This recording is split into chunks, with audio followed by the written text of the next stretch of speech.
me take you out. Show you my lightning balls. Dan, I hardly think Scarlett's gonna have time to... I might. All right, Stan, take a seat.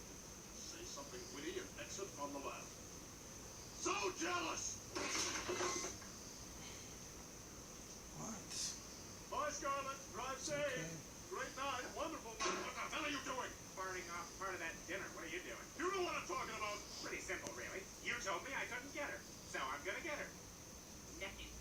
All right, I was wrong. You can get her, but don't. Any girl but her. You can't keep two girls on lockdown. You already got Francine. If you want to let her go, I'll take out Scarlett. Wow, Francine. I don't like the way they... Dan Handsome gives me quite the You're wide okay. eye.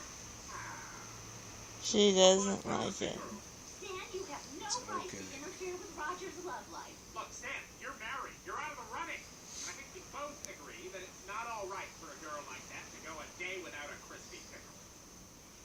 Fine. I won't interfere. Oh, well, I'm sorry you're stuck with me. Oh, no, honey, no. No, don't do that. It's not all your fault. We both said I do.